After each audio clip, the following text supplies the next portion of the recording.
ಇಡೀ ವಿಶ್ವದಲ್ಲೇ ಇಂಧನ ಮತ್ತು ಏನೊಂದು ಗ್ಯಾಸ್ ಕೊರತೆ ಒಂದು ಯುದ್ಧದ ಹಿನ್ನೆಲೆಯಲ್ಲಿ ಸಮಸ್ಯೆ ಇರುವಂಥದ್ದು ಎಲ್ಲರಿಗೂ ಗೊತ್ತಿರುವಂಥದ್ದು. ಇದನ್ನು ಈ ಒಂದು ಸಮಸ್ಯೆ ಒಂದು ಹಿನ್ನೆಲೆಯಲ್ಲಿ ನಮ್ಮ ಭಾರತದ ಪ್ರಧಾನಮಂತ್ರಿಗಳಾದಂಥ ನರೇಂದ್ರ ಮೋದಿಯವರ ಒಂದು ನಾಯಕತ್ವದಲ್ಲಿ ಒಂದು ಚೆನ್ನಾಗಿ ಪರಿಣಾಮಕಾರಿಯಾಗಿ ಈ ಸಮಸ್ಯೆಯನ್ನು ಬಗೆಹರಿಸಲಿಕ್ಕೆ ಎಲ್ಲ ರೀತಿಯಾದಂಥ ಸಮಗ್ರವಾದಂಥ ಒಂದು ಕ್ರಮವನ್ನು ವಹಿಸಿರುವಂಥದ್ದು ನಾವು ನೋಡಿದ್ದೀವಿ. ಹಾಗಾಗಿ ಇಡೀ ವಿಶ್ವನೇ ಕೊಂಡಾಡ್ತಿರೋದು ಹೇಗೆ ಭಾರತ ಇಂಥ ಅಭಾವ ಅಥವಾ ಇಂಥ ಯುದ್ಧದ ಸಮಯದಲ್ಲೂ ಭಾರತ ಸರ್ಕಾರ ಎಷ್ಟು ಉತ್ತಮವಾಗಿ ನಿರ್ವಹಣೆಯನ್ನು ಮಾಡ್ತಿರುವಂಥದ್ದನ್ನ ಎಲ್ಲರೂ ಮೆಚ್ಚುಗೆಯನ್ನು ವ್ಯಕ್ತಪಡಿಸಿದ್ದಾರೆ. ಈ ದಿಕ್ಕಿನಲ್ಲಿ ಇವತ್ತು ತುಂಬ ಗ್ರಾಹಕರಿಗೆ ಒಂದಷ್ಟು ಕೊರತೆಗಳು ಕಾಣ್ತಿರುವಂಥದ್ದು ನಾವು ಕೇಳ್ಪಡ್ತಾ ಇದ್ದೀವಿ.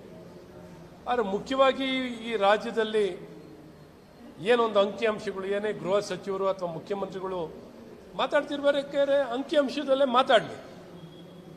ಎಷ್ಟು ಸಪ್ಲೈ ಆಗ್ತಿದೆ, ಎಷ್ಟು ಬರಬೇಕಿತ್ತು, ಎಷ್ಟು ಬರ್ತಿಲ್ಲ, ಎಷ್ಟು ಸಪ್ಲೈ ಆಗ್ತಿತ್ತು, ಎಷ್ಟು ಸಪ್ಲೈ ಆಗ್ತಿಲ್ಲ, ಅಂಕಿಅಂಶದಲ್ಲೇ ಮಾತಾಡಲಿ. ಇವತ್ತು ಅಂಕಿಅಂಶಗಳು ಏನು ಬರ್ತಿದೆ, ಏನು ಬಳಕೆ ಆಗ್ತಿತ್ತು, ಏನು ಕೊಡ್ತಿದ್ರು ಮಾಡ್ತಿದ್ರು, ಅಂಕಿಅಂಶಗಳಿದೆ. ಕೆಲವು ಸಂದರ್ಭದಲ್ಲಿ ಮನೆಗಳಿಗೆ ಡೊಮೆಸ್ಟಿಕ್ ಇದಕ್ಕೆ ಆನ್ಲೈನಲ್ಲಿ ಒಮ್ಮೆಲೆ ಎಲ್ಲರೂ ಬುಕ್ಕಿಂಗ್ ಮಾಡೋವಂಥದ್ದು, ಭಯದಲ್ಲಿ ಒಮ್ಮೆಲೆ ಎಲ್ಲರೂ ಬುಕ್ಕಿಂಗ್ ಮಾಡೋವಂಥ ಪ್ರಯತ್ನಗಳು ನಡೀತಿತ್ತು. ಹಾಗಾಗಿ ಈವನ್ ಆನ್ಲೈನಲ್ಲಿ ಬುಕ್ಕಿಂಗನ್ನು ಪೋರ್ಟಲ್ಲೂ ಕೊಲ್ಯಾಪ್ಸ್ ಆಗಿತ್ತು. ಈಗ ಅವರಿಗೆಲ್ಲ ವಿಶ್ವಾಸ ಬಂದು ಇಲ್ಲ ನಮಗೆ ಗ್ಯಾಸ್ ಸಿಗುತ್ತೆ, 21 ದಿನದ ನಂತರ ನಮಗೆ ಪ್ರತಿಯೊಬ್ಬರಿಗೂ ನಮ್ಮ ಕೋಟ 25 ದಿನಕ್ಕೆ ಏನಿದೆಯೋ ಆ ಕೋಟದ ಗ್ಯಾಸ್ ಸಿಗುತ್ತೆ ಅನ್ನೋದನ್ನ ಭಾಳ ಸ್ಪಷ್ಟವಾಗಿ ತಿಳಿಸುವಂಥದ್ದಾಗಿದೆ. ಬಾರಿನೂ ನಮ್ಮ ಪ್ರಧಾನಮಂತ್ರಿಗಳು ಭಾಳ ಸ್ಪಷ್ಟವಾಗಿ ತಿಳಿಸುವಂತಿರೋದಿದೆ. ಕಮರ್ಷಿಯಲ್ ಗ್ಯಾಸು ಇನಿಷಿಯಲಿ 50%, 30%, 50%ಗಿಂತ 50%, 70%ಗೆ ಲಭ್ಯತೆಯನ್ನು ಹೆಚ್ಚಿಸಿರುವಂಥದ್ದಿದೆ. ಹಾಗಾಗಿ ಒಂದಿಷ್ಟು ಕಮರ್ಷಿಯಲ್ನಲ್ಲಿ ಸವಾಲಿತ್ತು, ಅದನ್ನು ಬಗೆಹರಿಸುವಂಥದ್ದು ಮಾಡಿದ್ದಾರೆ. ಒಟ್ಟಾರೆ ಕೆಲವರು ಇದನ್ನು ದುರುಪಯೋಗ ಪಡಿಸ್ಕೊಳ್ಳಿಕ್ಕೂ ಪ್ರಯತ್ನ ಮಾಡಿದ್ದಾರೆ. ಕೃತಕ ಅಭಾವ ನಿರ್ಮಾಣ ಮಾಡುವಂಥದ್ದು ಅಥವಾ ಬ್ಲ್ಯಾಕ್ ಮಾರ್ಕೆಟ್ನಲ್ಲಿ ಮಾರುವಂಥ ವ್ಯಕ್ತಿಗಳು ಇದನ್ನು ತಡೆಗಟ್ಟಲಿಕ್ಕೆ ಇಲ್ಲಿ ರಾಜ್ಯ ಸರ್ಕಾರ ಏನು ಕ್ರಮವನ್ನು ವಹಿಸಬೇಕಾಗಿದೆಯೋ ಈ ಕ್ರಮವನ್ನು ವಹಿಸಲಿಕ್ಕೆ ಇವತ್ತು ರಾಜ್ಯ ಸರ್ಕಾರ ಉದ್ದೇಶಪೂರ್ವಕವಾಗಿ ವಿಫಲರಾಗ್ತಿರುವಂಥದ್ದು ಇದು ಸ್ಪಷ್ಟವಾಗಿ ಎತ್ಕಾಣ್ತಿರುವಂಥದ್ದು. ರಾಜ್ಯ ಸರ್ಕಾರ ಉದ್ದೇಶಪೂರ್ವಕವಾಗಿ ರಾಜಕೀಯ ಪ್ರೇರಿತವಾಗಿ ಇವತ್ತು ಈ ಸಮಸ್ಯೆನ ಇನ್ನು ಉಲ್ಬಣಗೊಳಿಸಲಿಕ್ಕೆ ಹೆಚ್ಚಿಸಲಿಕ್ಕೆ ಇವತ್ತು ಪ್ರಯತ್ನವನ್ನು ಮಾಡ್ತಿದ್ದಾರೆ. ಎಲ್ಲ ಕಷ್ಟ ಕಾಲದಲ್ಲೂ ಅದರಲ್ಲೂ ರಾಜಕೀಯವನ್ನು ಬೆರೆಸುವಂಥದ್ದು, ಈ ರಾಜಕೀಯ ದುರುದ್ದೇಶದಿಂದ ಕೆಲಸ ಮಾಡುವಂಥ ಏನಾರ ಒಂದು ಪಕ್ಷ ಒಂದು ಸರ್ಕಾರ ಇದ್ರೆ ಇದು ಕಾಂಗ್ರೆಸ್ ಪಕ್ಷ ಮತ್ತು ಕಾಂಗ್ರೆಸ್ ಸರ್ಕಾರ. ಹಾಗಾಗಿ ಈ ಕಾಂಗ್ರೆಸ್ ಸರ್ಕಾರ ಗೃಹ ಸಚಿವರಾಗಿರಲಿ, ಆಹಾರ ಸಚಿವರಾಗಿರಲಿ, ಮುಖ್ಯಮಂತ್ರಿಗಳಾಗಿರಲಿ, ಉಪಮುಖ್ಯಮಂತ್ರಿಗಳಾಗಲಿ ಅಂಕಿಅಂಶದಲ್ಲಿ ಮಾತಾಡಲಿ. ಕೂತ್ಕೊಳ್ಳಿ, ಆಯಿಲ್ ಸಪ್ಲೈಯರ್ಸ್ ಹತ್ರ ಏನಿದೆ ಎತ್ತಿದೆ ನೋಡಿ ಮಾತಾಡಿ.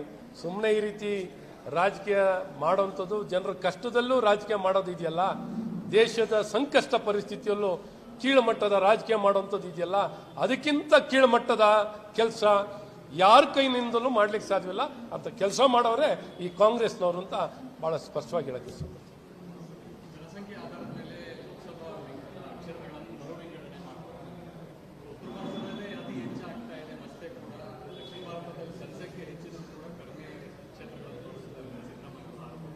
ನೋಡಿ, ನನಗೇನೋ ಅವರಿಗೆ ಹಿರಿಯರು ಭಾಳಷ್ಟು ಅನುಭವಿಗಳು, ಮುಖ್ಯಮಂತ್ರಿಗಳು ಭಾಳಷ್ಟು ಅನುಭವಿ, ಭಾಳ ಹಿರಿತನ, ಎಲ್ಲ ಅಂಕಿಅಂಶಗಳಲ್ಲಿ ಆರ್ಥಿಕ ಸಚಿವರಾಗಿ, ಮುಖ್ಯಮಂತ್ರಿಗಳಾಗಿ ಅತಿ ಹೆಚ್ಚಿನ ಆಡಳಿತ ಅನುಭವ ಇರುವಂಥವ್ರು. ಇವತ್ತು ಮಹಿಳಾ ಮೀಸಲಾತಿಯನ್ನು ಕೊಡಬೇಕು ಅನ್ನೋಂಥದ್ದು ದೇಶದಲ್ಲಿ ಮೊದಲಿಂದನೂ ಒಂದು ಒತ್ತಾಯ ಆಗಿತ್ತು. ಯಾವ ಇಂದಿನ ಸರ್ಕಾರಗಳು ಇದನ್ನು ಅನುಷ್ಠಾನ ಮಾಡಲಿಕ್ಕೆ ಯಾವ ರಾಜಕೀಯ ಪಕ್ಷದಿಂದನೂ ಆಗಿರಲಿಲ್ಲ. ಇವತ್ತು ನಮ್ಮೆಲ್ಲರ ನೆಚ್ಚಿನ ನಾಯಕರಾಗಿರುವಂಥ ಪ್ರಧಾನಮಂತ್ರಿಗಳಾಗಿರುವಂಥ ನರೇಂದ್ರ ಮೋದಿಯವರ ಒಂದು ನಾಯಕತ್ವದಲ್ಲಿ ಇದನ್ನು ಒಂದು ಕಾರ್ಯರೂಪಕ್ಕೆ ತರಲಿಕ್ಕೆ ಇವತ್ತು ಕ್ರಮವನ್ನು ವಹಿಸ್ತಾ ಇದ್ದಾರೆ. ಸೊ ಇದನ್ನು ಸ್ವಾಗತಿಸಬೇಕಾಗಿತ್ತು ನಮ್ಮ ಕಾಂಗ್ರೆಸ್ ಪಕ್ಷದವರು ಮತ್ತು ಮುಖ್ಯಮಂತ್ರಿಗಳಾಗಿರುವಂಥ ಸಿದ್ದರಾಮಯ್ಯನವರು. ಆದರೆ ಇಲ್ಲಿ ರಾಜಕೀಯವನ್ನು ಏನು ಜನಸಂಖ್ಯೆ ಆಧಾರಿತವಾಗಿ ಮಾಡ್ತಿರೋದಲ್ಲ. ಇದು ಪ್ರಪೋರ್ಷನೇಟ್ ಆಗಿ ಈಗಿರೋಂಥ ಪ್ರತಿನಿಧಿಗಳಿಗೆ ಪ್ರಪೋರ್ಷನೇಟ್ ಆಗಿ 33% ಕೊಡುವಂಥದ್ದಾಗ್ತಿದೆ. ಡಿಸ್ಪ್ರಪೋರ್ಷನೇಟ್ ಅಲ್ಲ, ಪ್ರಪೋರ್ಷನೇಟ್. ಇವ್ರ ಬೇಡಿಕೆನೂ ಏನಿದೆ, ಪ್ರಪೋರ್ಷನೇಟ್ ಆಗಿರಬೇಕು, ಪ್ರಪೋರ್ಷನಲ್ ಇರಬೇಕು ಅನ್ನೋಂಥದ್ದು ಹೇಳ್ತಿದ್ದಾರೆ. ಇದು ಪ್ರಪೋರ್ಷನೇಟ್ ಆಗಿದೆ. ಪ್ರಪೋರ್ಷನಲ್ ಇರೋಂಥದ್ದನ್ನ ಸುಮ್ಮನೆ ಏನೋ ಇವತ್ತು ಅಲ್ಲ ಸಲ್ಲದ ರಾಜಕೀಯ ಪ್ರೇರಿತವಾಗಿ ಇವತ್ತು ಮಹಿಳೆಯರಿಗೆ ಮೀಸಲಾತಿ ಸಿಗ್ತಿರೋದು ಇವರಿಗೆ ಸಹಿಸ್ಲಿಕ್ಕಾಗ್ತಿದೆ ಅಂತ ಒಂದು ನೋವು ಆಗಿಬಿಟ್ಟಿದೆ. ಇವತ್ತು ಇದನ್ನು ಸ್ವಾಗತಿಸಿ ನಮ್ಮ ಪಕ್ಷ ಬೆಂಬಲ ಕೊಡುತ್ತೆ ಅಂತ ಹೇಳಿ ಸಿದ್ದರಾಮಣ್ಣನವರು ಹೇಳಿಕೆ ಕೊಡಲಿ. ನಾವು ಮಹಿಳಾ ಮೀಸಲಾತಿಗೆ ಪೂರಕವಾಗಿರೋರು, ನಾವು ಬೆಂಬಲ ಕೊಡ್ತೀವಿ. ಮಹಿಳಾ ಮೀಸಲಾತಿಯನ್ನು ಸರ್ವಾನುಮತದಿಂದ ಬೆಂಬಲ ಕೊಟ್ಟು ನಾವು ಕಾರ್ಯರೂಪಕ್ಕೆ ತರ್ತೀವಿ ಅಂತ. ಅದು ಬಿಟ್ಟು ಏನೇನೋ ಹೇಳಿಕೆ ಕೊಡ್ತಾರೆ. ಇದು ಹೇಳಿಕೆಗಳನ್ನು ಕೊಡೋದನ್ನು ನಿಲ್ಲಿಸಿ ಇವತ್ತು ಕಾನೂನುಬದ್ಧವಾಗಿ, ವೈಜ್ಞಾನಿಕವಾಗಿ, ಕ್ರಮಬದ್ಧವಾಗಿ, ಪ್ರಪೋರ್ಷನೇಟ್ ಆಗಿ ಈ ಪ್ರಾತಿನಿಧ್ಯವನ್ನು ಕೊಡ್ತಿರೋದು.